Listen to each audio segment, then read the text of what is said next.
Carmel. Would everybody please rise for the Pledge of Allegiance to the flag? And Councilman Lupinacci, would you lead us tonight? My pleasure.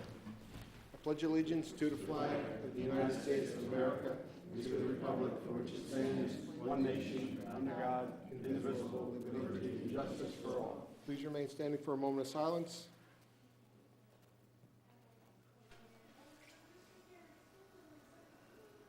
Thank you. Thanks, John. Okay, good evening, ladies and gentlemen. Thank you all for being here with us this evening, and thank you at home for watching this meeting of the Town Board of the Town of Carmel. Today's date is Wednesday, February 24th, 2016, and we actually have split meetings tonight. The first meeting that we'll conduct here is a Town Board work session, and then we'll close the work session and move on to a Town Board voting meeting. At 6 p.m. this evening, before the Town Board came out for the public session, we met in executive session with our town clerk, Ann Spofford, to discuss a personnel matter related to her office. And then Councilman Schneider discussed contractual and retention with the town board relative to the town-wide revaluation. So before we get started, just for the record, all town board members are present with us this evening, as is our town clerk, Ann Spofford. All the way down to my right, all the way down to my left is Greg Fulchetti, our town council. And we have our town receiver of taxes, Kathleen Kraus, is with us. She's going to be addressing the board on on a town board work session item, and Mary Ann Maxwell, the comptroller, is in the audience with us as well. Okay, so we do have two public hearings that we have to conduct this evening. Public hearing number one is on a proposed local law amending Chapter 147 of the Town of Carmel Town Code entitled Vehicle and Traffic. This is regarding the cul-de-sac on Kings Ridge Road. So at this time, I'm going to ask the town clerk, Ann Spofford, to please read the notice of the public hearing for public hearing number one.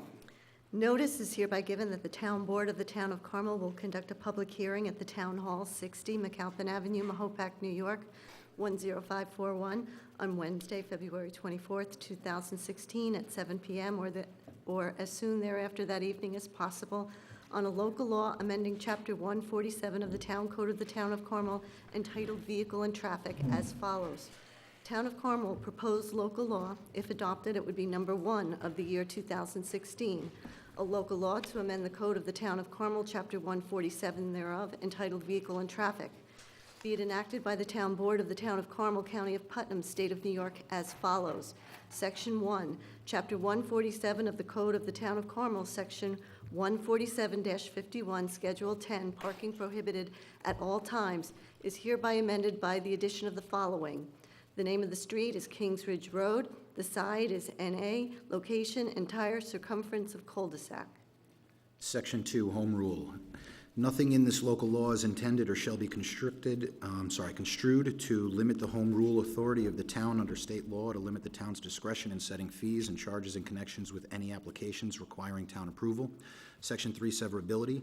In any part or provision of this local law or the application thereof to any person or circumstance be adjudged invalid by any court of competent jurisdiction, such judgment shall be confined in its operation to the part or provision or application directly involved in the controversy in which judgment shall have been rendered, and shall not affect or impair the validity of the remainder of this local law or the application thereof to other persons or circumstances.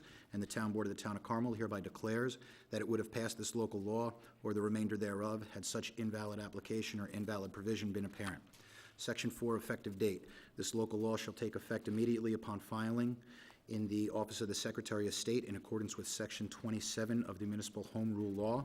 At said public hearing, all interested persons shall be heard on the subject thereof. The Town Board will make every effort to assure that the public hearing is accessible to persons with disabilities. Anyone requiring special assistance and or reasonable accommodations should contact the Town Clerk. By order of the Town Board of the Town of Carmel, signed, Ann Spofford, Town Clerk. Okay, thank you, Ann and John, for the reading of the notice of the public hearing. At this time, I need a motion from a board member. So moved. And a second? Okay, so moved by Councilman Lombardi, seconded by Councilman Schneider to open the public hearing. All those in favor? Aye. Aye.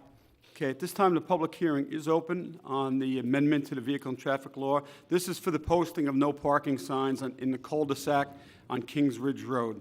Evidently, vehicles have been parking in the cul-de-sac, making it virtually impossible for school buses to navigate and fully turn the bus around in the cul-de-sac. And the students, therefore, have been waiting down at the intersection, I believe, of Prince Road and Kingsbridge Road for the bus because the bus wasn't able to navigate the cul-de-sac on Kingsbridge Road. So we're going ahead and posting that no parking, so the buses will be able to now navigate the road and pick up the students safely without having to worry about backing up. And it's also going to help our town snowplows. We haven't had to use them much this winter, thankfully. And also the fire department, if they have a call up on Kingsbridge Road, they'll be able to turn their trucks around in the cul-de-sac as well. So I think it's a good move. I think we're all in agreement with that, and it should be done. So is there anybody that wants to come up and speak on this? Yes, sir. Need your name? Yeah, Paul Gonzalez, 6 Kingsbridge Road. I'm the owner of one of 4 houses on that cul-de-sac, and we've lived there since 1998. My wife Terry's here. For years, we would call. There's one house that parks on, out of the 4 houses, there's only one house that parks on the street. And for years, we would call, during the winter, we'd call the police. Nobody did anything about it. The only thing that bothers us is that, our kids used to get picked up at the house. They changed the bus to the bottom of the road, so no buses come up anymore. But instead of enforcing the laws that were on the book already, that you can't park during the winter in the street, now it's like all of a sudden there's going to be a law that you can't park 24/7, 365 a year. And, we have 3 cars. We all park in the driveway. It seems like it hurts us if we have company or whatever. We can't park in the street anymore at any time. Where my neighbor right next to me, who's not in a cul-de-sac, can. And it just seems, and I just wonder how many cul-de-sacs in the town of Mahopac that this is, it's come to this. And it just seems that, one house that's broken the law and the laws haven't been enforced, it seems like everyone else has to suffer. The snow ordinance for the no parking on the roadway runs from November 15th through April 15th. Yeah. So we'd still have an issue, outside of those months as well. In other words, if let's say that the no parking ban was in effect during those months and it was enforced and summonses were issued, prior to November 15th and after April 15th, we'd still have a problem with school buses and others, so. Yeah, you would, but Go up that way, though. There's not one school bus that goes up that way. You mean I'm sorry, you have to come up to the mic. That's what it is. There's no parking on town. My name is Terry Gonzalez. There's not absolutely one school bus that comes up that way, all right? I've had my kids in the school system since '98, and, they had to walk down to the bus stop. Even when they were in kindergarten, I had to take them down there. There's not absolutely one school bus that comes up that way. Are they not coming up that way because of the issue with the cul-de-sac? With the I cars have no parking in the idea, but cul-de-sac? they don't come up that way. You want to? I will tell you, I grew up there, and I moved to, I graduated high school from here in '96, so I know the school buses used to go up there, because we used to ride it every morning Used after we were to. picked up. Yes. There was never people who were parked out there, though. That was the thing. So just in my discussions with the police department, in order for them to be able to enforce anything in regards to parking, there has to be something that says that there's no parking. There has to be that law, that rule on the books. Otherwise, they can't do anything because technically they're parked there legally, which comes down to, I guess, neighbors having a conversation sometimes. And unfortunately, I guess it's culminated to this, where there needs to be a local law in order to allow plows to get through, be safe for first responders. The school buses, I guess, to return to the route that they did, as far as I know, through my entire time going through school, they did that. So I think from that, the solution for what we're faced with now, especially for the plows and for the first responders, never mind the school bus, is you have to put that up there. I could never see a no parking sign being put up there, but I think to answer the question that you had posed in regards to a cul-de-sac, I only know of one other in town, and we just did that one last year, and that's because there was another issue with the neighborhood. So, yeah, it's an unfortunate occurrence that we have to enact a law for it, but the only way that we're going to be able to have our law enforcement actually enforce anything is going to be to have a law on the books. Okay, so what happens when we have company and I have a big family, okay? And we have, say, 10 cars. Half of them can park in my driveway, and what's my other half do? What do I do? think is that your husband? I'm sorry. Yes. He had the solution. Don't park in the cul-de-sac, So, which goes right down, is it silly? Is it absurd? Yeah, absolutely. Is it the only way to be able to enforce that law that you can't park there for the first responders? It seems the only way. Oh, okay. No, that's fine, but, I mean, my only point was that if that original law had been enforced during the snow time, it wouldn't have been a problem, because it was the winter that was a problem. The people across the street that do park on the cul-de-sac, they have a steep driveway. And again, we used to call all the time. My neighbor Bob Wilson used to call all the time, and, nothing got done about it. And, instead of enforcing the law we have, now we're going to put another law. It is what it is. It's, Jonathan, I think you mentioned it, it's just that the cul-de-sac is going to be posted, just the cul-de-sac. So your guests, when you do have that barbecue or picnic or have guests over, they can park on the shoulder of the road up to the cul-de-sac. what do you So- consider a shoulder in a cul-de-sac? I mean, if my house is, like, right here in the cul-de-sac, what is considered a shoulder? No, in the No, shoulder not of the of road the road. coming into the cul-de-sac. You can't park in the cul-de-sac.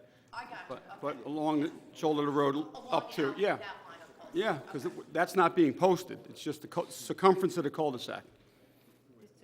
The circle part, yeah. Yes, yes. All right? I mean, one thing, could we ask if could we work with the town when they put the signs up? How, I think you can. Just contact Highway Superintendent Simone, because that's who, one of his guys are going to be, putting the signs up. You want to speak to him, and just, maybe you can meet the individual who's going to actually put the signs up. Greg, I think there's a distance between signs, correct, on the code, on the town code? If Okay. I'm not mistaken, we had done the same thing at the cul-de-sac that's at the end of Red Mills Road. So that was for a couple other reasons, but this was a part of the reason why we had to put those signs up there. So if maybe you take a drive and take a look at where those signs are, that might help you get an idea where they will end up. all right, thank you. Well, yeah, there's no houses on no that. on There's only that side. one house. Right, They have right. 4 houses on the cul-de-sac, so it may be a little different. Okay, thank you for coming up and speaking on that, by the way. Appreciate it. Is there anyone else here that would like to speak? Yes, ma'am? Just your name and address, please? I don't know, I gotta look back at the backup. What did Jennifer Scarangella, 23 Kings Ridge Road. recommend? The no parking in the cul-de-sac sign impacts my family as well, and 10 others that signed this petition asking for the sign. We have a lot of kids on the ridge now, and due to the topography of the lands, it doesn't really lend itself to walking 3 blocks in a dangerous intersection, as well as you mentioned there are safety concerns with fire trucks. God forbid there's a fire. I feel for my neighbors, Terry and her husband. I haven't really personally met them yet, but I do feel for them. But there are other solutions, like you mentioned, parking on the side. This just really impacts way too many families not to have it go through. That's all I have to say. Thank you. Okay, thank you very much. Anyone else? No? Okay. All right. All right, I think everybody who wished to speak has spoken on this. Thank you for your input. We appreciate it. So I need to, Move to close the public hearing? we'll close the public hearing on that. Hey, Greg, do we need to act on 1A before we close the public hearing, or we should close it first? And after the public hearing is closed, Okay. one way or the other, if All you're right. inclined to. Motion by Councilman Lupinacci to close the public hearing. Seconded by Councilman Lombardi, sorry. All those in favor? Aye. Okay, the public hearing is closed on public hearing number 1. And at this time, we're going to read a resolution 1A. Want me to read it since you haven't read the other? Yeah, if you don't mind. Sure. Resolution that the Town Board of Town of Carmel hereby determines that proposed local law number 1 of 2016 concerning amendments to the Town of Carmel Town Code, Chapter 147, entitled Vehicle and Traffic, is a Type 2 action under seeker, and no further review is necessary. I offer this resolution as read. Second. Okay, seconded by Councilman Lombardi. Roll call vote, please. Councilman Schneider. Yes. Councilman Lupinacci. Yes. Councilwoman McDonough. Yes. Councilman Lombardi. Aye. Supervisor Schmidt. Yes, motion carried. Okay, 1B on the agenda is a motion to enact the law. Would a councilman like to make a motion to enact the law? I move to enact ANV Town Law Number 1 of 2016, based on the discussion we just had and the details proposed in the amendment to Chapter 147 of the Vehicle and Traffic Law. I second that motion. That was also done under public notice. Okay, the motion was made by Councilman Lombardi, seconded by Councilman Lupinacci to motion to enact the law. Roll call vote, please. Councilman Schneider. Yes. Councilman Lupinacci. Yes. Councilwoman McDonough. Yes. Councilman Lombardi. Aye. Supervisor Schmidt. Yes, motion carried. Thank you. Okay, our second public hearing this evening is on the increase and improvement of the facilities of Carmel Sewer District Number 7, which is located on the Dahlia Drive section of town. And this is to, just briefly, I'll tell you that last year, the roof of the building of Carmel Sewer District Number 7, one of the roofs, there's several buildings there, it became damaged due to various conditions, but one was, contributing factor was the snow load on the roof, and the roof has to be repaired. We're going to have to borrow the money, and it affects the residents that live in Carmel Sewer District Number 7. It's not borne by all the residents of the town of Carmel. So the town board needs to have a public hearing first before we can actually borrow the money to go ahead and do the work on the roof to replace it and to make some other upgrades that need to be done in relation to the collapse of the roof. So I just need the public notice of the public hearing read first. Notice is hereby given that the Town Board of the Town of Carmel, Putnam County, New York, will meet in the Town Hall, 60 McAlpin Avenue, Mahopac, New York, on February 24th, 2016, at 7 p.m. prevailing time, for the purpose of conducting a public hearing upon a certain map, plan, and report, including an estimate of cost in relation to the proposed increase and improvement of the facilities of Carmel Sewer District Number 7 in said town, being the replacement of the roof at the treatment plant, including incidental improvements and expenses in connection therewith, at a maximum estimated cost of $203,872. This project has been determined to be a Type 2 action under the regulations promulgated under the State Environmental Quality Review Act, SEQA, and SECRA. Compliance materials are available for inspection at the office of the town clerk, where they may be inspected during normal business hours. At said public hearing, said town board will hear all persons interested in the subject matter thereof. The town board will make every effort to assure that the public hearing is accessible to persons with disabilities. Anyone requiring special assistance and/or reasonable accommodations should contact the town clerk. Dated Mahopac, New York, February 11, 2016, by order of the town board of the town of Carmel, Putnam County, New York, and Spofford Town Clerk. Okay, thank you, Ann. I need a motion now to open the public hearing. So moved. Second. So moved by Councilman Lombardi, seconded by Councilman Lupinacci. All those in favor? Aye. Aye. Okay, I just want to state before I asked if there's anybody that wants to come up to speak on this, is we have put a claim in with our insurance company, with NYMER, regarding this roof that was damaged, and we are in the process of negotiating with them a settlement on the claim. So what we need to do is we need to borrow the money, the full amount, the $203,872, for the repairs to the roof, and then once we do arrive at a settlement with our insurance company, those monies will be applied towards the capital improvement, the cost of the repair work to the roof.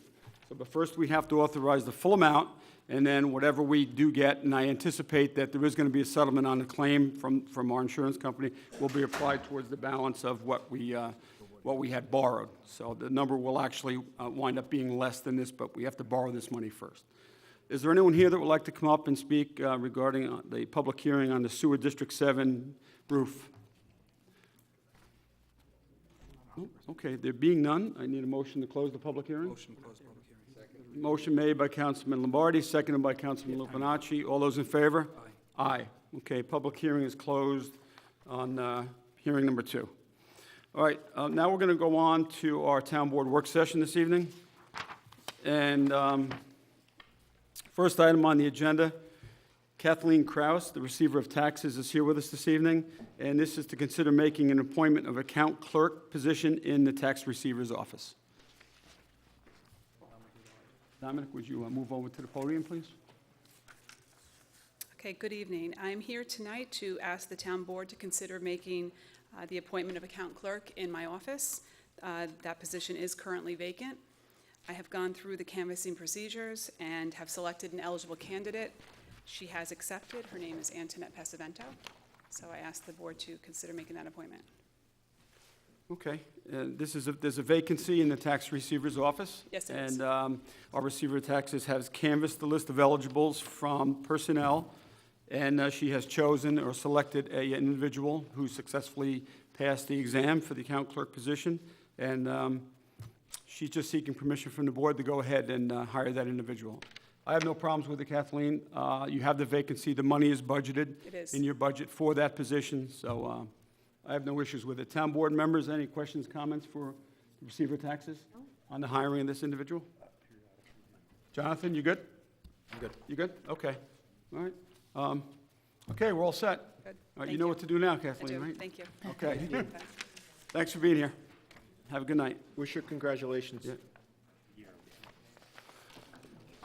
Okay.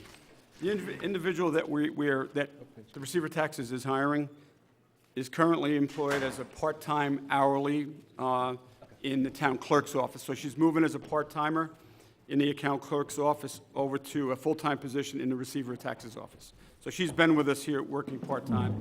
Congratulations to her. She successfully passed the test, and she was within reach on the civil service exam, and that's why we're hiring her. Okay, next item on the agenda, Mary Ann Maxwell, the town controller. This is discussion of the town debt forecast for 2013 through 2021. Good evening. What I handed out, I know what you have in front of me is the consolidated debt forecast for 2013 to 21. But I just wanted to, I do this report for the auditors every year, the report that I just handed out. It's a total outstanding debt service schedule for years 2016 to 2039. So I just thought this was a good time to, to show this to you. It lists all of the town-wide projects, our landfill project, and our highway projects, and then it also lists all of our water and sewer projects. In the third column, actually, the landfill column, that debt will be paid off in years 2026. So that would be, $359,000 that will be paid off. So that would be good. That would be good. But we have 10 years to go on that. Carmel Water District number 8 has a debt outstanding till year 2039. And Carmel Sewer District 1 Extension 3 has a debt outstanding until 2038. So I just thought this was a good report to show you, so you can look at each fund, and get an idea of where each, special district stands, as well as the town and highway projects. So we just did pay off Carmel Sewer District number 2, a bond last year, so that Carmel Sewer District number 2 did see a reduction in this year's taxes. So, as for the townwide consolidated debt forecast, I just wanted to point out that the Carmel Salt Shed will be paid off in 2020. So that in 2021 we'll see a decrease in that debt. Our technology and generator ban will be paid off this year. We took that out in 2012.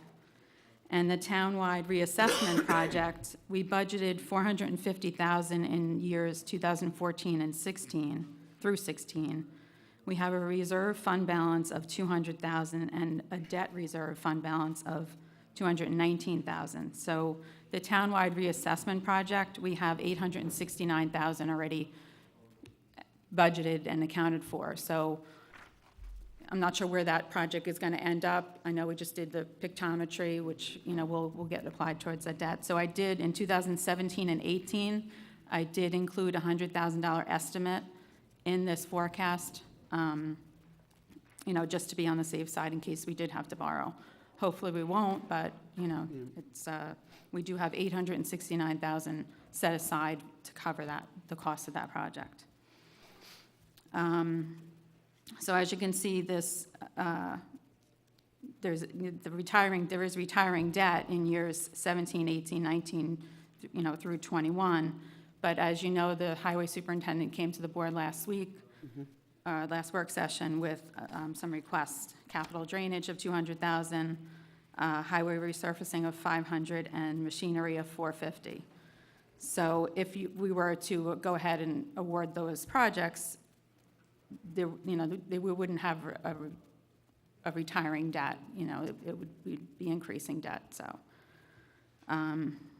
we do have, as Mike Simone said, we do have CHIPS, a rollover balance in CHIPS, and we have a capital machinery balance of $300,000, and then we also have a fund balance of $300,000 that we could use for some of those projects that he talked about. Okay, so I know it's a lot of information in front of you, but, All right. Does everybody understand, and really for the public as well, for you here, when we're referring to debt, it's monies that we borrowed for capital improvement projects within the town.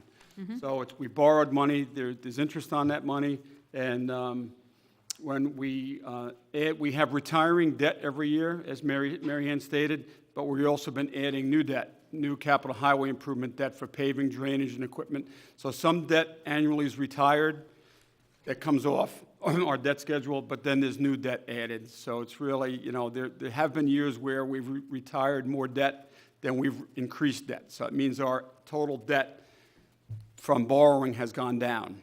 But, we have no way of right now, we don't funding have- these projects unless we borrow. I mean, we have, like I said, with the reval, we have set aside, so we don't have to, we may not have to borrow for that. So we are heading in the right direction where, when we first started talking about the reval, we were going to be bonding that full $900,000 out. But we did budget $150,000 in years 2014, 15, and 16, and we built up a reserve and a fund balance, so to avoid borrowing for that. We did the same thing with the highway machinery. We budgeted $150,000. Now we have a fund balance of $300,000. So we can't raise taxes and build up all in one year, but, if you do it $150,000 a year, you do build up a fund balance to avoid borrowing. So eventually, when we build up enough money in those reserves that have been allocated for, let's say, capital equipment for the highway department, we can pay for the equipment outright. So once we have $1 million in there, let's say, Right. we don't have to borrow for 3 or 4 trucks. Right. I'm just putting that number out there, not that we're buying 3 or 4 trucks annually, it's just that, we'll have money saved up that we've put aside and dedicated towards that, so we don't have to borrow for it. So that's smart planning, though, Mary Ann, and we've been trying to do that. We actually do that with our technology line also, with Susie. Susie has created a technology savings line where we put money in reserves annually through the budget process. So when we go ahead and do technology upgrades in the town hall or anywhere within the town facilities, we've been able to pay for those improvements and upgrades without having to borrow for it. So we're putting money away and without having to, Last year we bought trucks. we bought trucks. I We think actually last year was paid, the first time, Mary Ann, and I guess in our memories, we paid that cash we for paid cash for equipment that we hadn't. Yeah, so we didn't have to- had money borrowed less left than we- over, right. We Right, had we money borrowed left less than we over ever from had. the prior year, and, So we're borrowing less for our. yeah, we didn't have to borrow for machinery last Right. year, so. Now, I don't know what timeframe, that Mike is looking at, but, he did come 2 weeks ago to the board with his request, so,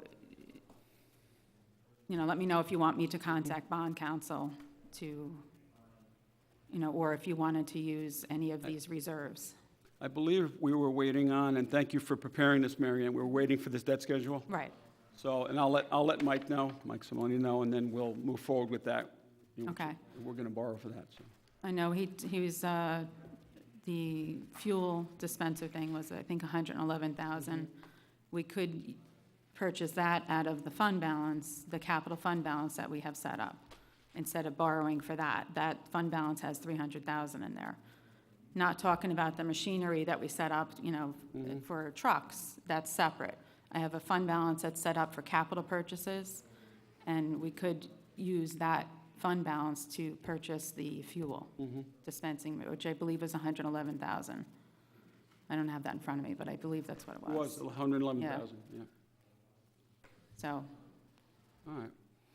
All right. you know, just let me And- know. And I think there was another quote he was waiting on for the garage, For some repairs to the, the wall or something like that, so. yeah, in the back of the garage. Right, Yeah. right. I'm not sure what the cost is of that. But it said 55,000 last week. But he was going to get a firm quote. Yeah, he didn't have No, the wall. right, so that could come out of that fund balance too. All right.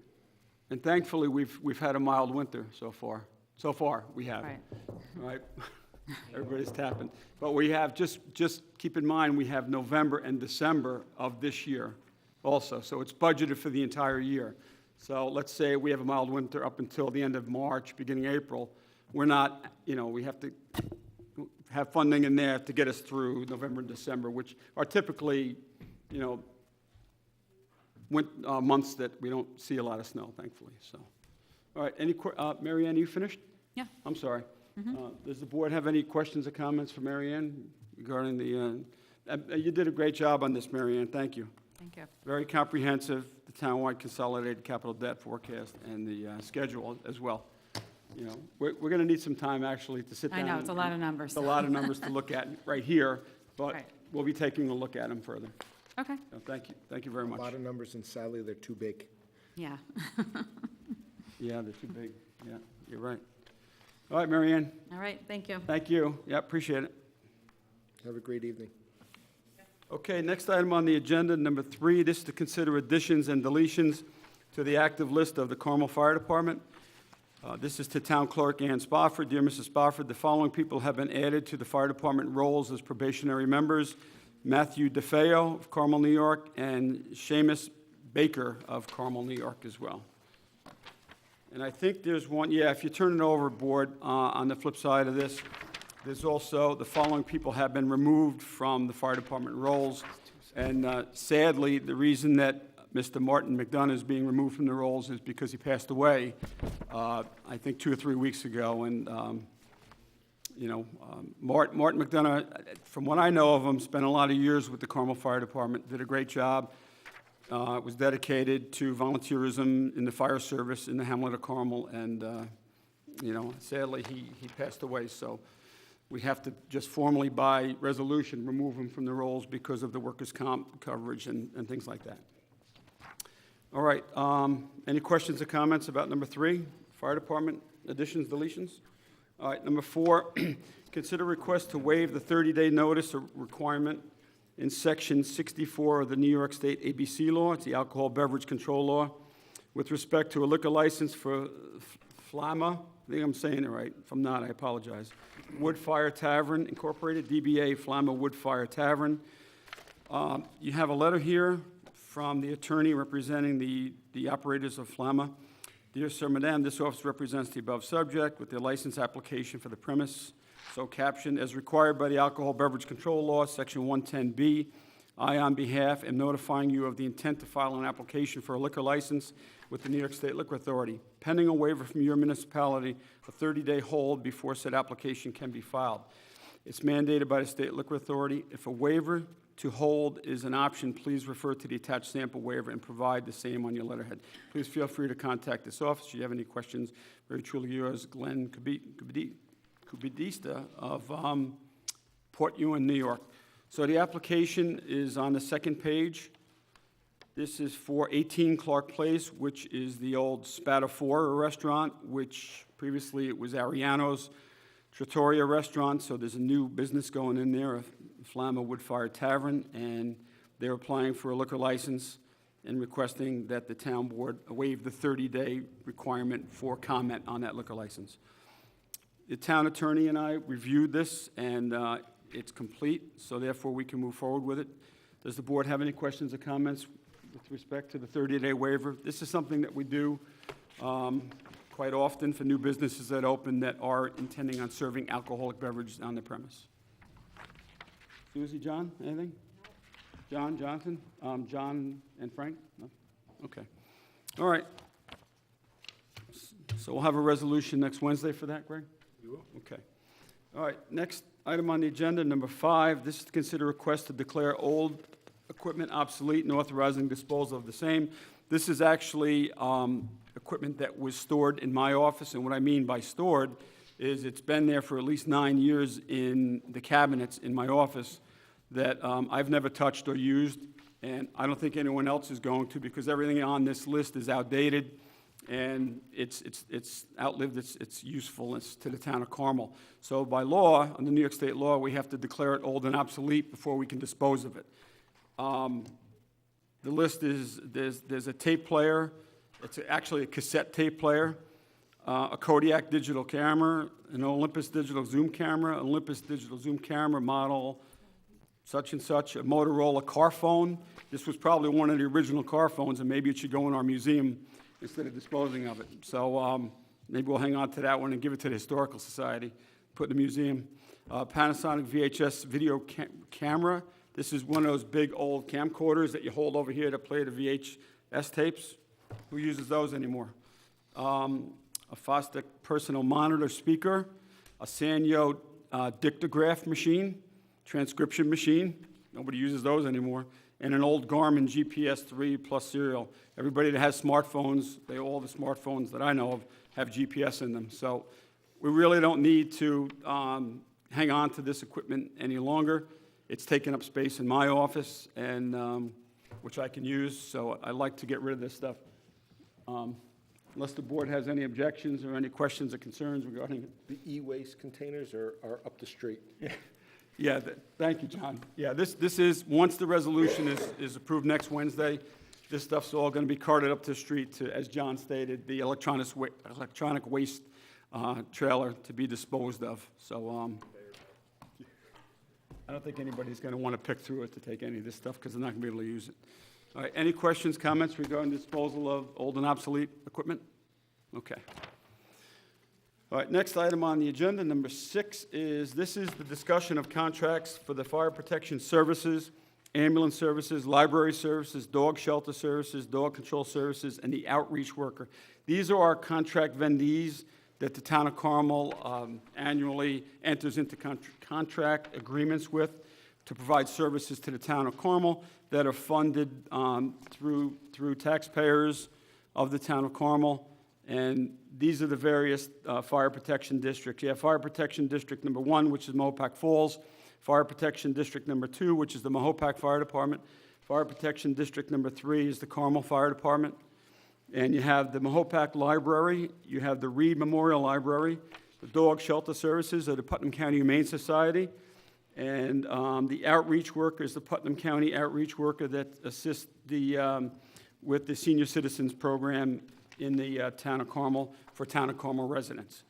So these contracts are all up for renewal, and as we had stated a few weeks ago, maybe it was longer than that, a month ago, that before we did ratify these contracts and sign off on them, that we were going to bring them to a public meeting and allow the public to comment on any of the contracts that we have entered into agreement with. So is there anyone here at this time that would like to comment on it? But what I'd like to do is, before we go forward with this, I do want to highlight some of the changes that were made with respect to the Mahopac Volunteer Fire Department, which was Fire Protection District number 2. As we're all aware now that there was money that was embezzled from the Mahopac Fire Department by their former treasurer, and which is under federal investigation at this time with the FBI and the Southern District Attorney's Office, as well as the State Comptroller's Office and the Office of the Attorney General. They're all actively investigating that case, but there was funds that could be as high as $5 million that were embezzled or stolen from the Mahopac Fire Department. So the town board, the town of Carmel, in negotiations with the commissioners of the Mahopac Fire Department, and we've had many, and I just want to say that we've had positive dialogue. We've had positive discussion back and forth with respect to the changes to the contract. We've actually included in this contract safeguards, fiscal safeguards, to protect the money of the Mahopac Volunteer Fire Department, which is a taxpayer-funded contract. And this is what we've been asked to do this, and it was our intention all along to include these fiscal safeguard changes to the contract. And we actually, we consulted with a financial consultant on this matter. The gentleman's name is Brad Pinsky. He's an attorney. He's an attorney that's located up in Syracuse, New York, and he has actually worked on many fire protection district and fire district services and contracts as well. So I consider him an expert in the field, and he assisted us and made some recommendations to us. He also entered into negotiations and discussions with the attorney representing the Mahopac Fire Department as well. And I believe through our discussions and negotiations, we have come up with a workable document with safeguards in place. Is anything guaranteed? Nothing's guaranteed in life, but we believe that we put enough safeguards from a fiscal standpoint in this contract that is going to protect the monies of the Mahopac Fire Department for the town of Carmel as well. So I just want to go down, I want to go through some of the highlighted changes of the contract before we begin any further discussions on it. The town of Carmel, therefore, the town does hereby engage with the Mahopac Volunteer Fire Department to furnish fire protection and emergency rescue and first aid services to said district, and Mahopac does hereby agree to furnish such protection in the manner following to which. I'm not going to read every one of them, but I did highlight the ones that I believe are of importance that are part of the fiscal obligations of the contract. In consideration of the furnishing of said aid by its members and the use of its apparatus and equipment, as aforesaid, Mahopac Volunteer Fire Department shall receive the sum of $1,200,000 for the term of this contract, and the town covenants and agrees on behalf of said fire protection district to pay said amount, subject to expressly to the provisions of paragraphs number 9 and number 10 herein. The aforesaid shall be payable as follows. A, the sum of $300,000 upon executing of this agreement. So as you can see, this is a structured payment contract. B, the sum of $300,000 on April 1st, 2016. The sum of $300,000 on July 1st of 2016. And the sum of $300,000 on October 1st of 2016, for a total of $1.2 million. All monies to be paid under any provision of this agreement by the town to Mahopac shall be a charge upon the said fire protection district to be assessed and levied upon the taxable property in said district and collected with the town taxes. This agreement shall be for the calendar year commencing January 1st, 2016, and ending December 31st, 2016. Number 8, Mahopac shall comply with the town of Carmel's insurance requirements as listed on the attached Schedule A. Certificates of insurance as required by said insurance requirements shall be furnished with the signed counterparts of this contract. Number 9, Mahopac shall comply with all applicable federal and state laws, statutes, rules, and regulations in regard to preparation and submission of an independent financial audit, and if required to prepare same, shall submit said independent financial report within 180 days of the close of their fiscal year. Failure to submit to such independent audit shall be deemed a material breach of the terms of the agreement. Number 10, in addition to the provision of paragraph 9 above, the following submissions shall be required during the contract period. Prior to the contract execution, submit for review all documentation required in the town board's correspondence dated December 8, 2015, annexed hereto, as to be submission of a true copy of the independent audit required per paragraph 9 above. 10B, Mahopac shall maintain town-provided funds in one or more separate accounts from all other funds and shall not commingle the funds with non-town monies. 10C, no less frequently than every 35 days during the term of this agreement, Mahopac shall provide to an entity designated by the town all the hard data necessary for the town's designee to create accurate and complete financial records in order to completely account for the funds provided in 2015 and thereafter.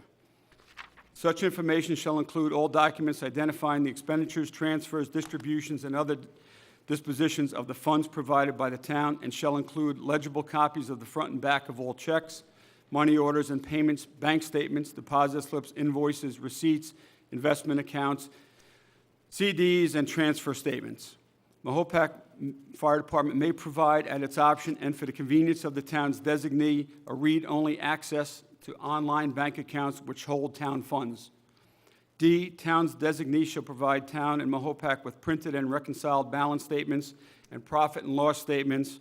Mahopac, at its option, may obtain QuickBooks data in order to utilize for its purposes. Mahopac may utilize such statements for the preparation of its Form 990 and during its audit. E, Mahopac shall designate a contact person to interact with the town's designee at such responsible times as to assist designee in accurately accounting for all of the town's funds by identifying the purposes of each expenditure and by providing other such information as may be necessary to verify the propriety of all expenditures and transfers. Should Mahopac willfully refuse and fail to provide such complete information in a timely manner, town may, at its option, withhold up to 10% of its such quarter payment to Mahopac until such time as such documents are provided. Providing, however, that if such documentation is more than 30 days late, Mahopac shall permanently forfeit its rights to payment of the withheld amount. 11, the Board of Directors of Mahopac shall conduct all business at monthly open meetings to be governed by Robert's Rules of Order. Said meetings shall be open to all residents, property owners, business owners within Carmel Fire Protection District Number 2. 12, the Board of Directors of Mahopac shall use its best efforts to ensure that any vacancies in the Office of Directors, Commissioners occurring within this contract period shall be filled by the membership so that a supermajority of same are residents of the Carmel Fire Protection District Number 2. 13, each member of the Town Board of Directors of Mahopac shall be required to undergo annual Firemen's Association State of New York training and continuing education or suitable equivalent. 14, in the event that any investigation, prosecution, or other enforcement action by any county, state, or federal agency results in enjoining, concession, or otherwise inability or failure by Mahopac to undertake the activities and obligations of performance required under this agreement, the Town of Carmel shall have the right in its sole discretion to terminate the agreement upon 90-day notice to the Mahopac Fire Department and shall be responsible for payment to Mahopac only through and including the final date of services rendered by Mahopac, subject to the approval and/or consent of the enforcing jurisdictions or agencies. So that's it in a nutshell, ladies and gentlemen. I know it was a lot that I just read off, but I wanted to make sure I covered that. And this contract is available on the Town of Carmel website for you to read. If you'd like to go to our website, you can read all of the contracts, not just Mahopac's. They're all available for you to review and read as well. If they go look for it, you have to go into the calendar, select this date, and it's going to be the agenda item. And then you'll be able to pull them out as PDFs, because they're not just right out there on the website. You got to Okay. search through it. Thank you. Okay, thanks for that, John. Appreciate that. Okay, and the additional insurance requirements are the same. The policy limits are the same. None of that has changed as well. In addition, each current Mahopac Volunteer Fire Department Commissioner will be asked to sign a side letter of agreement stating the following. I do hereby state that it is my intention to not run for the re-election for the position of Commissioner for the Mahopac Volunteer Fire Department when my current term as Commissioner expires. I'm not going to comment on that any further, because I don't think it requires any additional comment. Yeah. And please don't read into it. These commissioners were not at all culpable with respect to the theft of the money. The money was embezzled by the treasurer of the fire department, I think the commissioners that were serving on the board did everything reasonable to protect the fire department's funds. And this is in no way should diminish or impugn their name at all, any one of the commissioners. So that's enough said about that. I don't want to really, discuss that any further with respect to what they've agreed to do and what they've agreed not to do. But that's what they've been asked to do, and that's something that remains to be seen. All right, is there any town board members that like to comment on this? I think we've put enough safeguards in this contract. We've discussed it for many hours and days on end, and I think this is a good workable agreement. Susie? Yeah, no, I just don't know, because I know Eddie or George was going to come up, because when we were meeting, we asked them what safeguards did they put in it since, and they've done that. So do you want them to come up now or at the end? The fire department? Yeah. I'm not sure if they, Oh, at the end, at the Yeah, public yeah. comment? All right. Public comment on the contract. yeah. So, Apologize, I thought I gave everybody a copy of it, what, Sue? but you Of guys didn't have it. The thing that George gave me a few weeks ago. Yeah, I think you may have it. okay, does it have, this has this in it though, right, Sue? No, that's all right, they're going to speak about it. Yeah, there are additional checks and balances that were done internally, from my understanding, at the Right. fire department Oh, level. okay. Yes. That are aside Yeah. from the contract. So there are things that the commissioners put in place that would offer more fiscal oversight than just what we had in the contract, because we can't control their internals. So there are additional items that they had put in Good, place. okay. as You want to come up and speak Right. about that at some And- point at the end? Yeah, and then also, just quick, I know, I'm sure it extends to everyone here, that if we wanted to go in there, they've offered the invitation to come in and look also, to see how it's running. So it was great working with them. We had a great, Well, the times that yeah. I met, it was very, we worked very well together. And that's all, because I know we use this for the public, so No, I'm sorry. I for- think they for were the very other- open and honest and Yeah, very yeah. transparent. Well, it was a know, community and, working together. I think through all of our efforts, we came up with a good working contract. Yeah, So, yeah. thank you, Susie. It's for the I know you were best of involved, everyone. Jonathan, you were involved in negotiations, and myself towards the end, but I'm just glad we got this done. All right, think, so you guys can come out later if you don't mind. Thank you. I think one of the nicest aspects of the contract is the monthly meetings that the commissioners will be holding openly. So any resident, business owner of the area is able to go there, see the operations, see the checks and balances, and get a better understanding of the operations for fire services. So But it's, They should note, it's very similar to the town board meeting here, though. You need to be in that fire district to ask the questions, I believe. Just like here, if you come up and ask, you have to be a resident of the town of Carmel. From what I understand, the open meetings there, you have to be a resident of the fire district. property owner Property owner, yep. within the fire protection. Yeah, so I just want to make sure that the public is aware of that.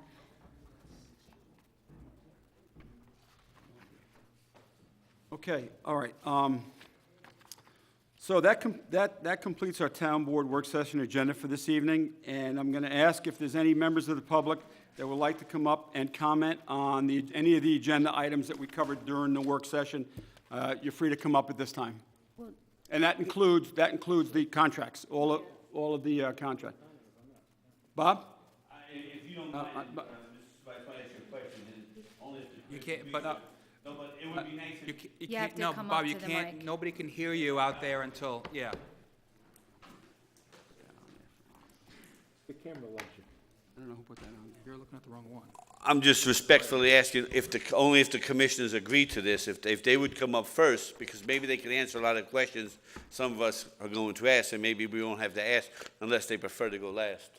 Bob, and the only I think- reason we called you up is because from back there, No, I know. Can't So- hear you. Couldn't hear you. So my point is, maybe some of the questions I have, they'll answer. Why don't you let them, why don't we If have- that's okay Yeah, with them, yeah, because I let- don't want to, if that's okay with them. Is that okay, Mapak? That, I think that might serve us All all right. better. Yeah.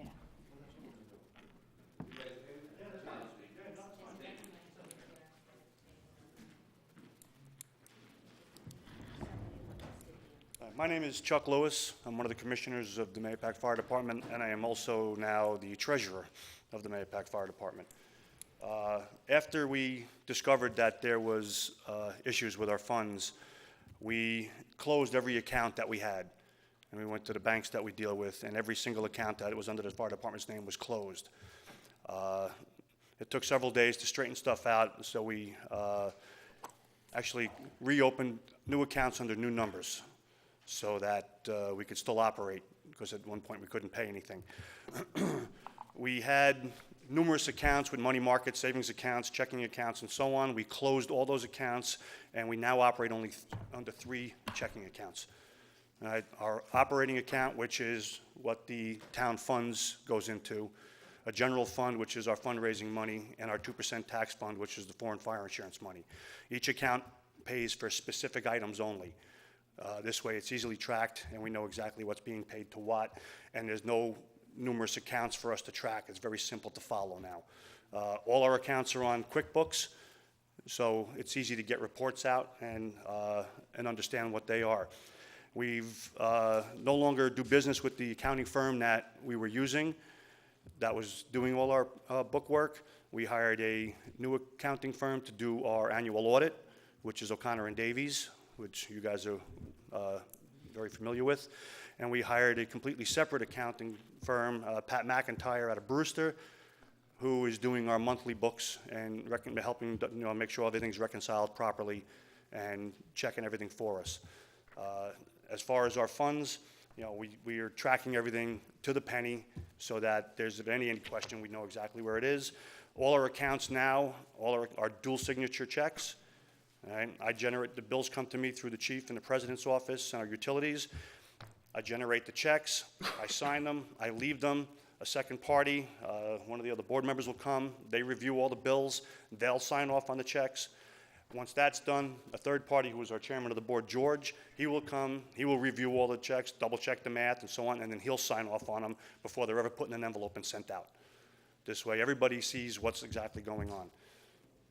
And our detailed reports every month now show every single thing that goes on, when all 3 accounts that the fire department has. We feel that that's one of the best and easiest ways to keep track of everything that's going on today compared to what was going on prior to. So, Thank you. Okay, thank you, Chuck. and I'll be more than happy, once we have our first public meeting, I'll explain all of that again to whoever attends if they want to.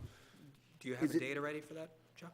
Say that, Do you have a date for the first public meeting yet? it will probably be our meeting in April, which would, You don't have to commit to it now. Is it, Do you know if it's going to be like a regularly scheduled meeting, like the second Tuesday of the month, third our Wednesday? board meetings we usually meet the second Monday after the first Thursday. We have our general membership meeting, and then we meet 2 Mondays after that. It gives time for the bank statements and all to come in.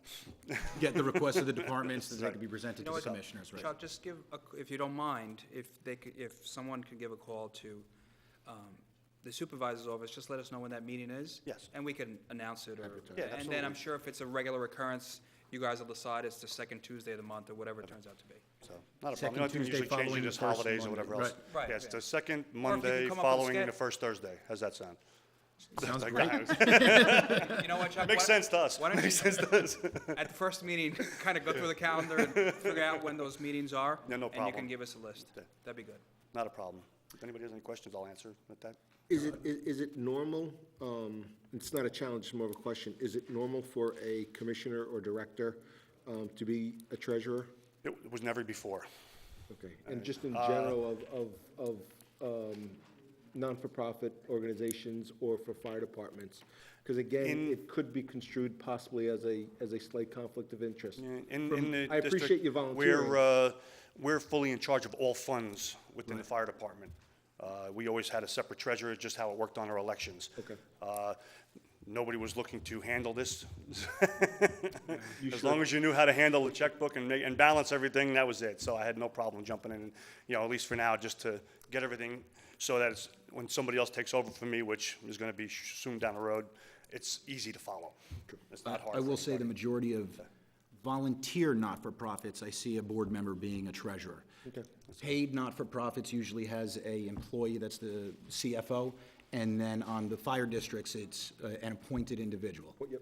Yeah. We also appointed a deputy treasurer also that oversees this way. There's always a second person. And that's another additional Additional thing that that we you never guys had have done to before. put in yes. place. Okay. Thank you for getting up and explaining those. Not a problem. Thanks, Chucky. Okay. Any members of the public that would like to come up now and speak on any of the contracts we covered this evening, you're welcome to speak on.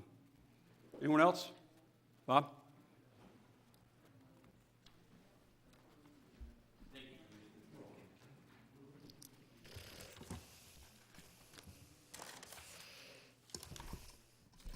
Got a couple of things here. Been following this thing from day one. I came to a couple meetings. I made a little noise. Some people thought I was against the fire department. Subsequently, I think they realized that I'm not. I was just a little concerned. I want to thank the town board for taking the actions that you did negotiating this contract. I think you did a really good job working with the fire department and the administrators over there. I think this, I was going to go through a lot of the points, but Kenny, you hit on them. Some of my main points when I first saw this whole thing come about was I was a little concerned about the $500,000. I thought you should reduce the monetary amount, which the town board did, so I commend you for that. I was concerned about the lack of transparencies and the commissioners living in the district. I read the contract in great detail. I think you addressed those issues in great detail. I think in time, things will stagnate and all the commissioners will be in the district, which was a big concern. There was a lot of talk about whether we should go to a fire district versus a fire protecting service district, which we currently have. And this somewhat now looks like a fire district to me on paper. So I think you did your due diligence. I think this should be a great template for the future. I've been speaking to some of the people in the fire department on the town board. I know there's a little bit of a split in this, whether it goes far enough, but you're going to have a contract every year, and you're going to tweak it as you need to. I think this is a great start. I think you really nailed some of the key points. I think the fire department was excellent working with you, bringing in professionals on their end, and you guys bringing professionals in and letting this be handled at that type of level. So I just think you really did a good job, and so did the fire department. I want to say everybody did a good job here. One of my concerns was the liability as my homeowner's insurance. I always worried if my insurance broker was going to call me and say, Bob, you don't have a contract for a fire with a fire department, and you never know what could happen. So one of the things I say to you is maybe you should consider signing these contracts prior to January 1st every year, because it's kind of strange to think that come December 31st of the year we're in, the contract ends and the volunteer firemen agree to do the job without a contract. To me, I have a concern about that. I'm surprised the town's insurance, NYMER, doesn't have a concern with that. But I would really take a look at it and talk about negotiating these contracts a little early and have them done by January 1st to protect not only the town, but also the residents who live in the district. So that was one of my issues here. Give me a second right here. For the most part, I really don't have much to say. Ken, I was going to go over some of the points, but I just want to say I think you have a great template here. I think both sides worked well together. I think you represented the residents well. I think the fire district did their due diligence, and I hope you all support this and vote for this and pass this resolution. Thank you very much. Thank you, Bob. Okay, any other residents would like to come up and speak on the contracts at this time? Come on up. Roger.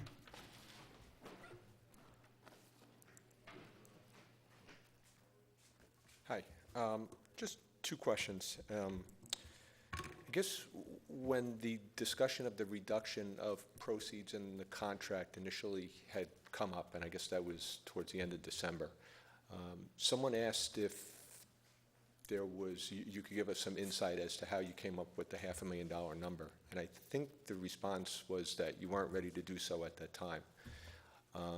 Is there any insight that you could give to us with regard to that number now? And the reason that I asked for that is that if that's something that could be applied to one fire department without impact upon their operations, is it perhaps something that we should take a look at for the other fire departments as well? You want? When reviewing the financials that were submitted, unfortunately, we're all in agreement, all sides, that the financials that were submitted aren't an accurate reflection upon what was given. But I'm sorry, inaccurate or inaccurate? it could not be considered accurate. Okay, thank you. As a position for their financials. Thanks. But based on what we did have, looking at their profit and loss, their balance sheet for what was left, there was that margin that we were able to make the reduction on. Looking at the other fire departments and the volunteer ambulance corps, the numbers that were provided wouldn't support that type of cut, unless we were to say we're going to cut out funding for anything as a reserve, which is one thing I'm hoping in the future we'll be able to get a fourth bank account, which will be a reserve, so we can be putting away for the future, and I'm sure that that's going to be one of the plans that the commissioners have. But I don't believe that, even though there is that favorable variance in the budgets for the other fire departments, I don't believe that the cut would be an effective cut, because it would be reducing what their ability is to save for the future, so that they don't need to worry about bonding and borrowing money to get vehicles. For instance, we have Carmel Fire Department purchased a aerial for $1.3 million last year. And if we were to cut their budget, even though they do have a favorable variance, it means we have to borrow more money instead of them having the ability to take it from reserves that they've been working on. So it is something that was looked at, and it's something that I believe the board will continue to look at, and we're also looking at bringing in an outside service to review all financials for all of our not-for-profits that submit annually to us. Okay. And is there some kind of a number, which, I guess you might be able to say is an industry standard with regard to what's an acceptable level of reserve, bottom and top? I personally don't know of an industry standard in regards to that, especially because you have to look at life cycle of equipment that needs to be replaced. You have to look at the building, the facility. I'll give you what I know personally for a fire district that I was a treasurer for, was we had a reserve at one point that was over $4 million. But that reserve held notes. We had to take out bonds so that we could do a multi-million-dollar renovation on our house. That house, we had tried 20 years to get public approval to renovate that house, but we had saved the entire time so that we had had some money to put towards it, even though we weren't able to do the entire amount. Right.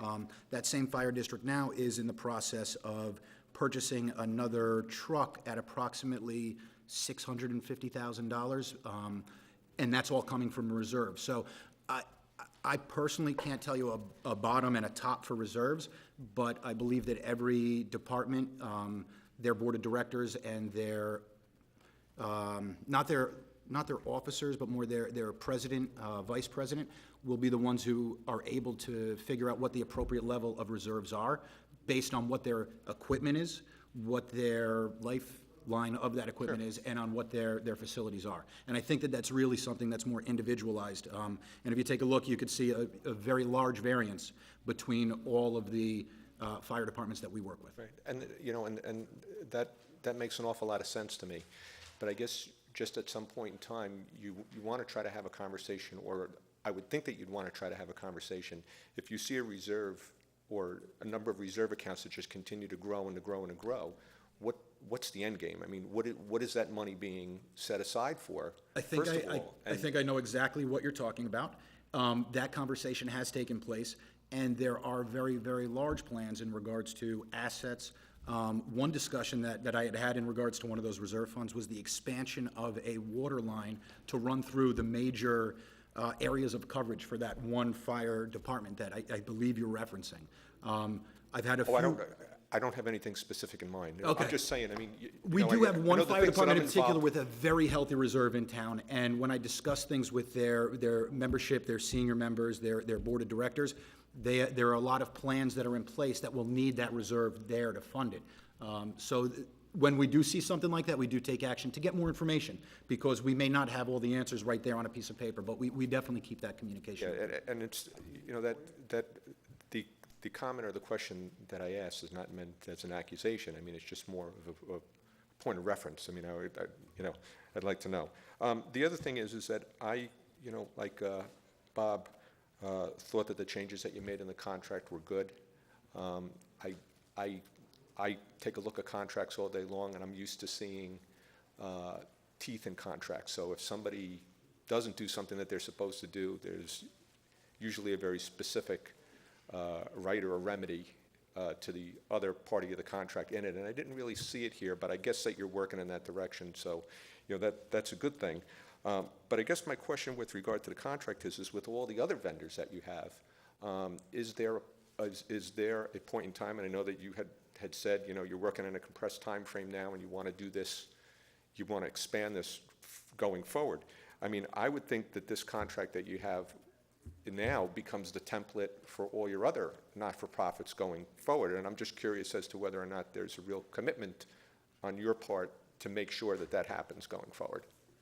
I would say on the majority of the points, the only one that I would contest for all the other not-for-profits would be the outside agency for the monthly reporting with hard data. And the only reason that I would be hesitant to do that to all the not-for-profits is to see the amount of funding that would be needed for that administrative task that's more ancillary to the delivery of the service. But in this situation with this one particular contract, we all believe that it's the appropriate thing to do. Right. And I believe that that's speaking on all sides of the table. I mean, I think that one of the really important things about that is that you now have an officer of the corporation who's going to sign this on a monthly basis and say, this is what in fact happened. And I think that that's a very important thing to do because it makes everybody accountable then. Yeah, so, thank you very much. Thank you. Okay, thank you. Okay, is there anyone else at this time who would like to come up and speak on the work session agenda items, including the contracts? No? Okay. There being none, I need a motion to, there's nobody here for new business, right? On the work session items? Okay. All right. So I need a motion to close the work session. So moved. So moved by Councilman Lupinacci, seconded by Councilman Lombardi and Councilwoman McDonough. All those in favor? Aye. Aye.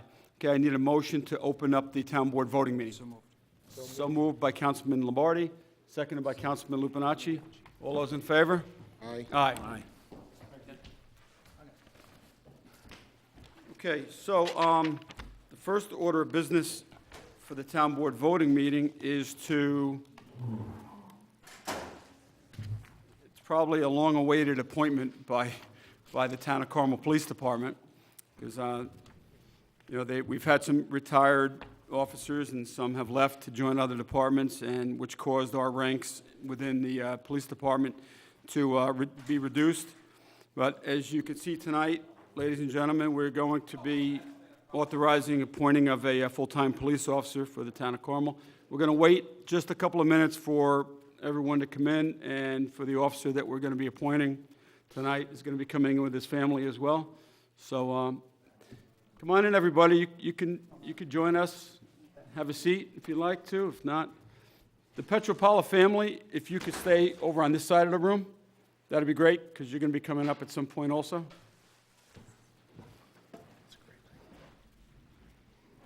Okay, is everybody here? Looks like we are. Gary, you're here, right? There you go. All right. He's the most important. Good job. Yeah, you're the most important one to be here tonight. Everybody else, but his family's here too, which is great. All right, so the first resolution that we have this evening is, as I stated, a resolution appointing a police officer for the Town of Carmel Police Department. And Councilman Schneider, would you read the resolution number 1, please? It would be my honor. Be it resolved that the Town Board of the Town of Carmel hereby appoints Gary Pietropalo of Fishkill, New York, as a police officer for the Town of Carmel, effective March 2nd, 2016, at the transfer rate of $55,033.36 per year, subject to the provisions of civil service law and the Putnam County Civil Service Rules and Regulations. I offer this resolution as read. Second. Okay, offered by Councilman Schneider and seconded by everybody else, the entire board. So roll call vote, please. Councilman Schneider. Yes. Councilman Lupinacci. Yes. Councilwoman McDonough. Yes. Councilman Lombardi. With pleasure. Supervisor Schmidt. Yes, with pleasure as well. So there's our newest Town of Carmel police officer over there, Gary Petropalo.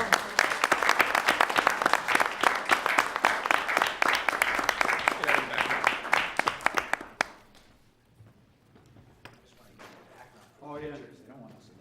All right, so it's, So with our officer is his dad, Gary Petropalo, retired doctor, police officer. Very nice. His girlfriend, his sister, his mom. okay, great. What shield number is he on? 45. 45, all right, good number. Kenny's old shield? Yeah. My old shield, no, my old shield is number 2. Never I think returned it. that's been He never retired, returned right? it. Chief, get it back. I think we melted it down. It's been so long ago. Really, it's an honor and a privilege to actually be here tonight and preside over this meeting. As a former Town of Carmel police officer myself, I retired in 2007. After 26 years, I had a great career with the PD. I retired as rank of sergeant. And, I miss the job. I really do. And I know most retired police officers at some point do miss the job as well. But it was a great career for me. It was very rewarding. It's very, you're going to deal with a lot of issues during your career. You're going to meet a lot of wonderful people, great people in the town of Carmel. And I know you're joining the ranks of an excellent police department as well. The town of Carmel Police Department is comprised of some of the finest law enforcement officers, men and women, anywhere around, especially in the state of New York, because we're ranked number 23 in the state of New York for the safest towns in the state. There's 932 towns in the state. We're ranked number 23 as the safest. So that's a testament to the Carmel Police Department. And so I know you're going to continue that tradition. And I know your dad is a retired Yonkers police officer. And your uncle is also retired Yonkers as well. So they've had long careers. And I guess now you're following in Dad's footsteps. And you come to us from SUNY New Paltz.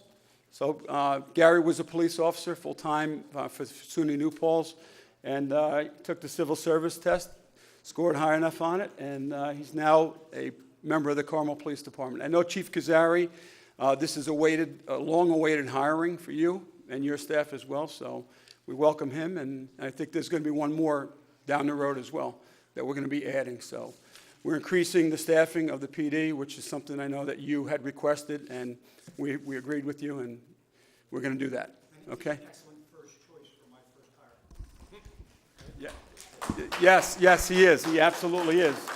I had the opportunity to interview him along with the rest of the town board, and the sentiments are agreed. We're all aligned with that he is an excellent choice, and he's an excellent police officer. I know he's going to continue that in Carmel PD.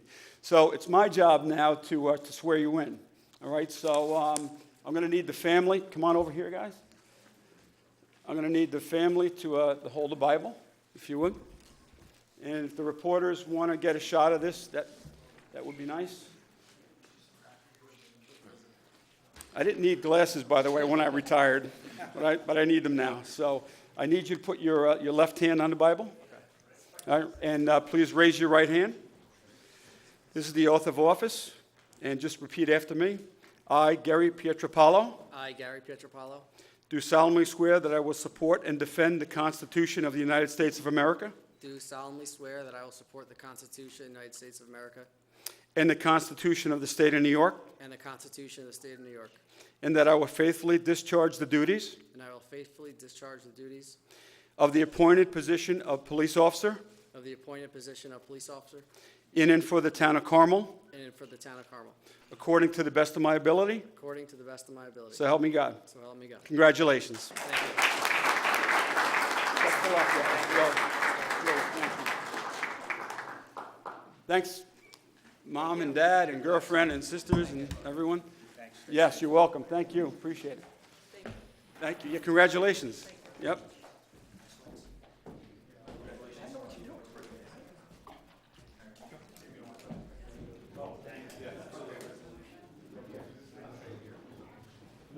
That should be like 2 cents.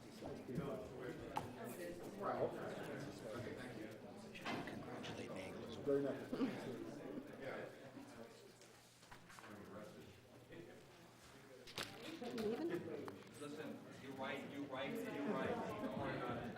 Gary, this is the tough part.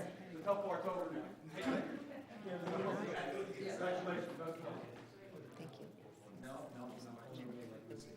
you. Didn't have to, so that's good. I'm glad we're able to deliver.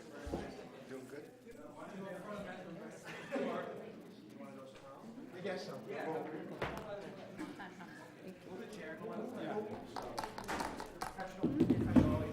Timing is everything.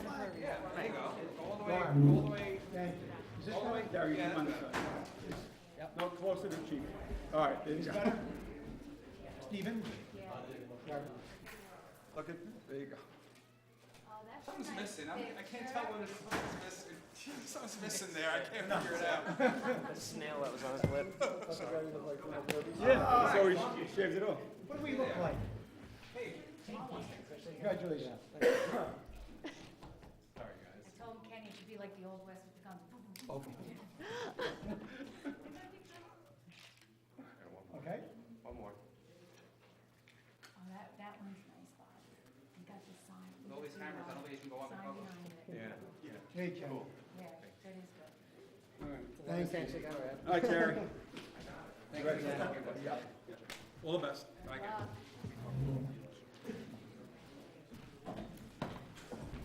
was a happy Can we end the meeting on that? Yeah, That was happy. yeah. End the meeting, go have a glass of wine. Yeah.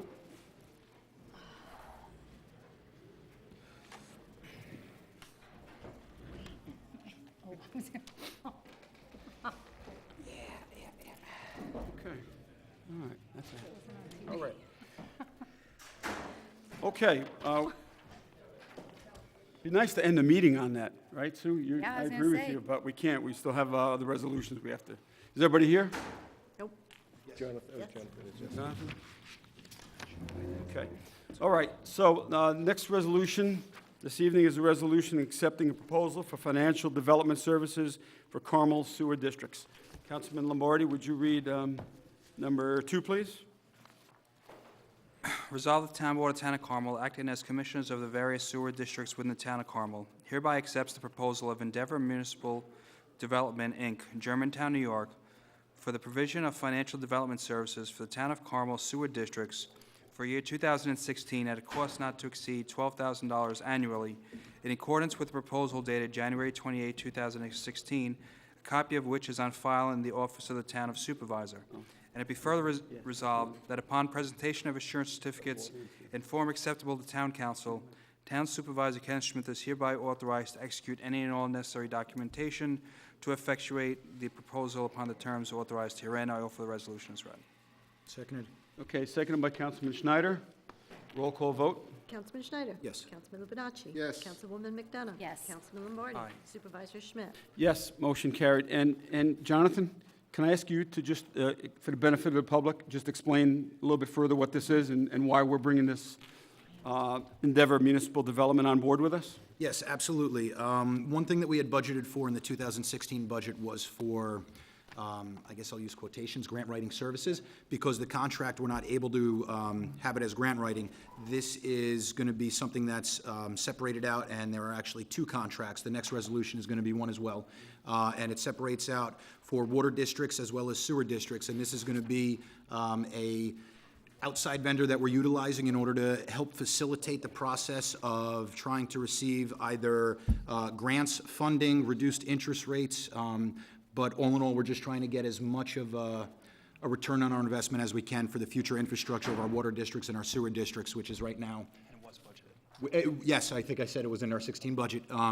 But right, we're working on just getting the most amount that we can to go towards our infrastructure, because I believe across the board, we've all identified that our water and our sewer, as well as our roadways, are the most vital things that we need to be concentrating on right now. I think that the state government as well as the federal government are in line with that, because that's right now where all the money is. So this is what we're using that budgeted amount for the 2016 budget, and we're going to be placing it on these 2 contracts for representation in administration of the sewer districts and water districts for looking to allocate and get some funding from the state and federal authorities.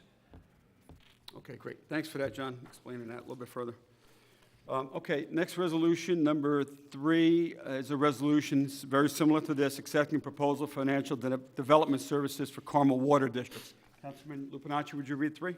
Resolved that the Town Board of Town of Carmel, acting as commissioners of the various water districts within the Town of Carmel, hereby accepts the proposal of Endeavors Municipal Development, Inc., Germantown, New York, for the provision of financial development services for the Town of Carmel water districts for the year 2016 at a cost not to exceed $12,000 annually in accordance the proposal dated January 28, 2016, a copy of which is on file in the office of the town supervisor, and be it further resolved that upon presentation of insurance certificates in form acceptable to town council, town supervisor Kenneth Schmidt is hereby authorized to execute any and all necessary contract documentation to effect acceptance of these proposals upon the terms authorized herein.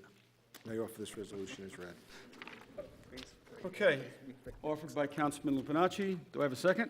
Second. Seconded by Councilman Lombardi. Roll call vote. Councilman Schneider? Yes. Councilman Lupinacci? Yes. Councilwoman McDonough? Yes. Councilman Lombardi? Aye. Supervisor Schmidt? Yes, motion carried. Thank you.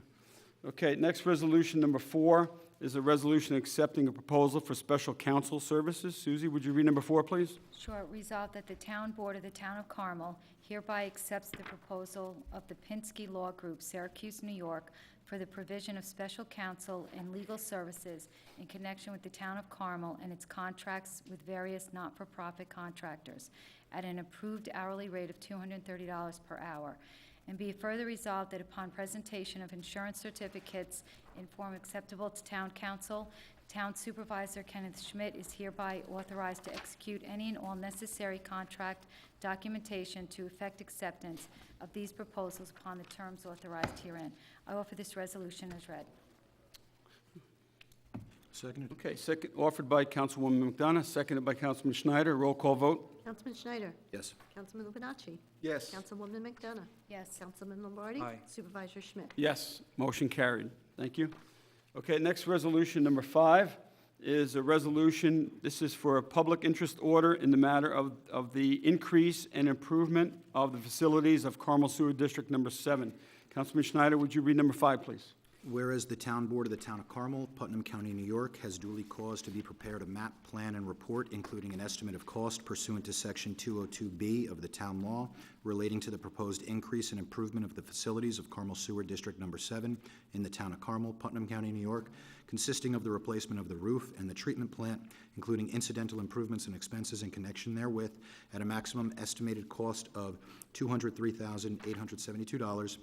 And whereas at a meeting of said town board duly called and held on February 3rd, 2016, an order was duly adopted by it and entered in the minutes specifically the said town board would meet to consider the increase and improvement of facilities of Carmel Sewer District Number 7 in said town at a maximum estimated cost of $203,872, and to hear all persons interested in the subject thereof concerning the same at the Town Hall in Mahopac, New York, in said town on February 24, 2016, at 7:00 p.m. prevailing time. And whereas said order duly certified by the town clerk was duly published and posted as required by law, and whereas a public hearing was duly held at the time of the place set forth in said notice, at which all persons desired to be heard were duly heard. Now therefore be it ordered by the Town Board of the Town of Carmel, Putnam County, New York, as follows. Section 1, upon the evidence given in the aforesaid public hearing, it is hereby found and determined that it is in the public interest to make the increase and improvement of the facilities of Carmel Sewer District Number 7 in the Town of Carmel, Putnam County, New York, consisting of the replacement of the roof at the treatment plant, including incidental improvements and expenses in connection therewith, at a maximum estimated cost of $203,872. Section 2, this order shall take effect immediately. I offer this resolution as read. Second. Seconded by Councilman Lombardi. Roll call vote. Councilman Schneider? Yes. Councilman Lupinacci? Yes. Councilwoman McDonough? Yes. Councilman Lombardi? Aye. Supervisor Schmidt? Yes, motion carried. Yeah. Okay, next resolution, number 6, is a resolution authorizing the issuance of $203,872 in bonds for the Town of Carmel, Putnam County, New York, to pay the cost of the increase and improvement, replacement of the roof at the treatment plant, including incidental improvements and expenses of the facilities of the Carmel Sewer District Number 7 in the Town of Carmel, Putnam County, New York. Councilman Lombardi, would you read number 6? Yeah.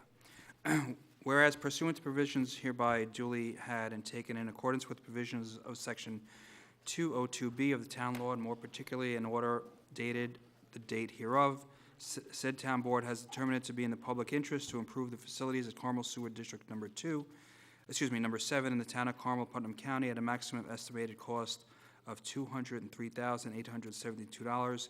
And whereas this is a Type 2 action, now therefore be resolved that the Town of Carmel seeks to improve Carmel Sewer District Number 2 for bonds issued in the amount of $203,872, and that is hereby determined that the period of probable useful life of the specific object or purpose is 40 years pursuant to subdivision 4 of paragraph A of section 11 of local finance law. I offer this resolution as pre-filed with the town clerk. Second. Okay, thank you, Frank. All right, seconded by Councilwoman McDonough. Roll call vote, please. Councilman Schneider. Yes. Councilman Lupinacci. Yes. Councilwoman McDonough. Yes. Councilman Lombardi. Aye. Supervisor Schmidt. Yes, motion carried. Thank you for that lengthy, long reading, John. All right, next, resolution number 7 is a resolution for an amended resolution awarding bid for the police department. Well, you read it? It's been a long night, Frank, and a long day. Thank you, Frank. You're welcome. All right, next number 7, amended resolution awarding a bid for police department uniforms. Councilman Lupinacci. Frank, do you want to read this one? No, go ahead. Whereas the Town Board of Town of Carmel has previously authorized advertisement for the solicitation of bids for police department uniforms for the Town of Carmel Police Departments in fiscal year 2016, and whereas such bids were received and opened on December 15, 2015, and whereas Chief of Police Michael Kazari has recommended the awarding of the bid as set forth hereafter, now therefore be it resolved that the Town Board of Town of Carmel hereby awards the bids for police department uniforms to New England Uniform, 356 Main Street, Danbury, Connecticut, the lowest responsible bidder who met specifications at the following bid prices: a Flying Cross Gore-Tex public safety jacket, $219 each; a Flying Cross single-breasted dress coat, $205 each; a summer cap 8-point, $24 each; a winter cap 8-point, $29 each; a raincoat, $159 each; summer shirt, $51.49 each; winter shirt, $56.89 each; pants, Flying Cross wool blend, $84.49 each; Vertec technical pants, $37 each; short sleeve Vertec polo, $56.74 each; long sleeve Vertec polo, $59.43 each. I offer this resolution as read. Second. Seconded by Councilwoman McDonough. Roll call vote. Councilman Schneider. Yes. Councilman Lupinacci. Yes. Councilwoman McDonough. Yes. Councilman Lombardi. Aye. Supervisor Schmidt. Yes, motion carried. Thank you. Okay, next resolution, number 8, is a resolution setting the health care insurance contribution for 2016. Susie, would you read number 8, please? Yes, resolved that pursuant to Section 806 of the Town of Carmel Employee Handbook, the Town Board of the Town of Carmel hereby establishes the following health care insurance contributions for certain managerial and non-union employees for the fiscal year 2016, effective immediately. The position title is the Chief of Police, and the employee health care contribution, the percentage of premium is 20%. I offer this resolution as read. Second. Who seconded that? John? John. Okay, Councilman Lupinacci seconded that. Roll call vote, please. Councilman Schneider. Yes. Councilman Lupinacci. Yes. Councilwoman McDonough. Yes. Councilman Lombardi. Aye. Supervisor Schmidt. Yes, motion carried. Thank you. Okay, this is the 9th and final voting resolution for this evening. It's a resolution authorizing entry into contracts for fiscal year 2016. Councilman Schneider, would you read number 9, please? Whereas appropriations have been made in the 2016 town budget for entry into various contracts for the provision of services to the town of Carmel, and whereas said contracts are on file in the office of the town supervisor for the inspection and review of all town board members, now therefore be it resolved that the town board of the town of Carmel hereby authorizes the town supervisor to enter into and execute on behalf of the town contracts with the following contractors for the services indicated in an amount not to exceed the set forth below. Contractor will be one column, the service will be my second, and not to exceed amount will be the third. So the first contractor is for Mahopac Falls Volunteer Fire Department, Inc., for fire protection in Fire Protection District Number 1 at an amount not to exceed $753,460. Next contractor is Mahopac Volunteer Fire Department, Inc., for fire protection of Fire Protection District Number 2 for $1.2 million. Next contractor is Carmel Fire Department, Inc., fire protection for the Fire Protection District Number 3 by Carmel Fire Department, and that will be $530,000. Next contractor is Carmel Volunteer Ambulance Corps for ambulance services in Carmel Ambulance District Number 1 for $110,000. North Salem Volunteer Ambulance Corps for ambulance services in Carmel Ambulance District Number 1 at $12,800. Putnam County Society for Protection of Cruelty to Animals, Inc. for animal cruelty prevention services, $5,000. Putnam County Humane Society, Inc. for dog shelter services and dog control services, $50,635. Reed Memorial Library for library services, $25,000. Mahopac Library for library services, $50,000. And County of Putnam Outreach Worker for $5,000. I offer this resolution as read. Second. Second. Offered by Councilman Schneider, seconded by... Mahopac? Huh? Yeah, he did. He moved it up. He moved it up. He moved it okay. up to under Mahopac Falls. Seconded by Councilwoman McDonough and Councilman Lombardi. Roll call vote, please. Councilman Schneider. Before I go into vote, I would like to start with just saying I would like it if these items were individual, but I definitely understand the reasoning behind having an agenda with every contract on there. Agreed. One in particular, I think that we had an earlier discussion on that we specifically pointed out. Just to go a little bit more in depth on that, there were specific requests that were put in place from the time that this incident had come to the public's eye. A lot of changes were put into place, while a lot of internal remedies were also put into place. In the end, 90%, 95% of requests were met. One particular is being addressed with the future, which can't be specifically addressed for an agency. We can't control the way that they operate.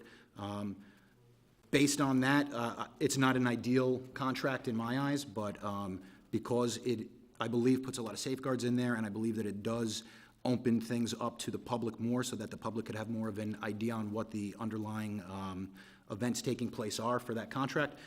Based on that information, I am going to vote yes to the resolution. Councilman Lupinacci. Abstain. I would vote yes for all of them except for Mahopac Fire Department. Councilwoman McDonough. Yes. Councilman Lombardi. Aye. Supervisor Schmidt. Yes, motion carried. So there's 4 yeses and 1 abstention. Motion carried. Thank you. Can I just, You want to say something? Yeah, I could just want to comment on my vote. This has been going on for quite some time with regard to this issue, and of course, it wasn't created by anyone here in this room, despite what bad publicity there has been for the town and the fire department. I think we are better off for it in terms of the money hopefully will be gotten and gotten back to where it belongs, but I think we are better off in terms of the safeguards that we provided. But it's not just the safeguards. Number one, the reason I voted yes is my first priority here on the town board has always been the safety of the public at large, and I think having all these contracts, including and especially the Mahopac Volunteer Fire Department, passed tonight goes a long way to protecting the safety of the public. And John said it earlier, a lot of the safeguards that we've asked for, negotiating between some of the town board members and the board of directors and some of our consultants and attorneys have been agreed upon. And I think that goes a long way, guys, in establishing trust between the fire department, and the town at large, and the town board, but the entire town. And I do thank you for it. There's a significant respect for all the men and women who serve, and I didn't want anything that happened in the past with perhaps one person to besmirch the reputation of the men and women who put their lives on the line for us every day. This will go a long way, like I said, to establishing a sense of trust between you and the community, and I think and I hope that the newspapers put it in such a way that they present the contract, that you guys did open up your books and are doing more than ever before, and I thank you for that. The transparency, the open meetings, that benefits the public, but it benefits the fire department as well. And I just think that this will create a better working relationship between you guys and us, and hopefully this is a good template for things to move forward for all the fire departments and all the other not-for-profits. So Thank you for working with us. Thank you for understanding what the public outcry was following this incident coming to light. And let's all work together to make sure, number one, that it doesn't happen again, and number two, that the safety of the public is everyone's main concern. Okay? Right, yeah, done, okay, thank you. All right, is any members of the public like to come up at this? Could I just? Yeah, go ahead. Just because I only said I abstained because I would have voted for 9 of the contracts, not the Mahopac. To make it clear, I'm not against Mahopac Fire Department. I'm not against the members. I'm not against the directors. What I'm here to do is to run and protect the taxpayers. And I completely agree with you, and I commend Attorney Greg Fulchetti, because he started the change of the contracts. And then I commend the town board for bringing in Brad Pinsky, who was even, put a little bit of the icing on the cake. My no vote is for the simple fact that this is a very large problem that we have, or the allegations that are in front of us right now. We don't know the full amount. We don't know how long it's been happening. We don't know who's all involved. We just know one, and that there's an investigation. So there could be more, there could be less, there could be a bigger picture here, but we don't know right now.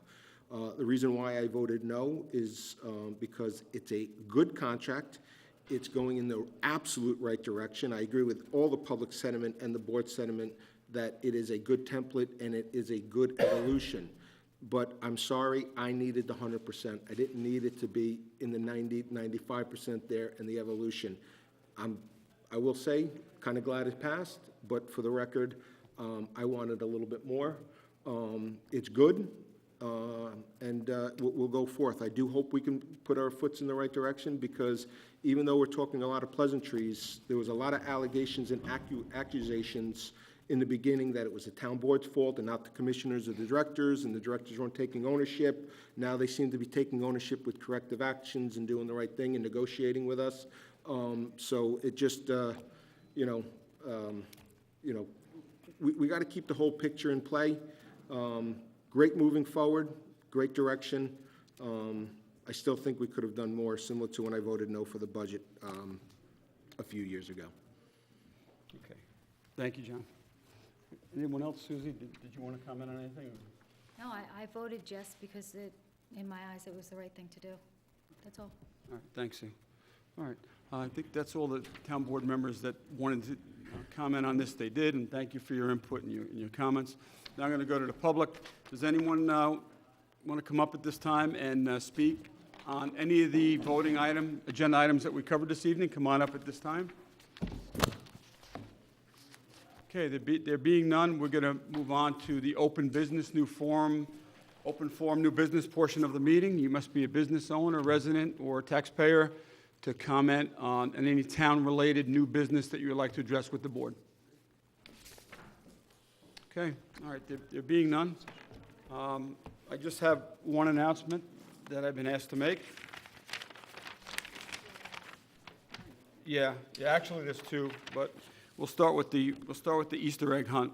The annual Easter egg hunt for the Town of Carmel Parks and Recreation Department will be held on March 12th. That's a Sunday, I believe. Bad weather date is March 13th.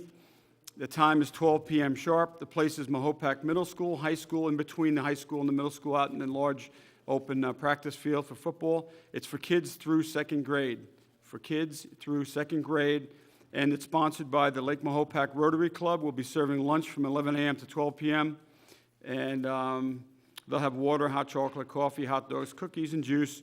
If you have any further questions, you can call the Parks and Recreation Department at 845-628-7888, and they'd be more than happy to help you out. Any questions that you may have regarding the annual Easter egg hunt.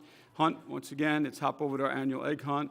There's going to be a DJ there, lots of eggs, tickets for special prizes. Have your child's picture taken with the bunny, free residence. Don't forget your basket. And the second announcement, the New York Hunter Safety Course. The New York State Department of Environmental Conservation will be holding a hunter education safety course. This is a required course, including bow hunting. This course covers firearms, safety, hunting techniques, and responsible ethical hunting practices. Age requirement is 11, must be by March 12th of 2016 and older, so you must be 11 by March 12th and older. All students under 16 of age must bring a permission slip signed by a parent or guardian. It can be found on the DEC registration website. Times 8:30 to 4, 8:30 a.m. to 4 p.m., March 12th at Sycamore Park, main building, 790 Long Pond Road. To register in advance, please go to register-ed.com/events, view 75208. Students should bring a bag lunch. Students must bring the completed homework, or they will not be admitted to the class. Homework study information is available. Just call over to Sycamore Park, the Parks and Recreation, and they could give you this website, because it's too long for me to announce on here, and everybody's going to forget it anyway. If you require a copy of the manual and worksheet, one can be picked up at your regional DEC office, 845-246-3122, or pick up a copy at Sycamore Park main building. The course and certifications are free. There is a no fee, and all instructors are volunteers. It's our way of giving back, and we enjoy doing it. For more information, once again, call 628-7888. There's a lot for me to read, so I do recommend that you call the Parks and Rec Department at 628-7888. I'm going to ask if they can get this up on their website as well. So it'll cover everything that I covered tonight. You won't have to call over there. All right, that's all the announcements I have. Does anybody else have anything? No? All right, we do have an executive session to go into. So we're going to be closing the meeting from executive session. We're not going to be coming back out here to close. And it's with Councilman Lupinacci, it's a personnel matter. And Greg Falchetti, our attorney, is going to be discussing litigation, giving us litigation updates in executive session. So I need a motion to go into executive session. So moved by Councilman Lombardi, seconded by Councilwoman McDonough and Lupinacci. All those in favor? Aye. Aye. Good night, everyone. Be well. We'll see you back here next Wednesday, March 2nd, for a town board voting meeting. I Good night. truly Be well. appreciate your support.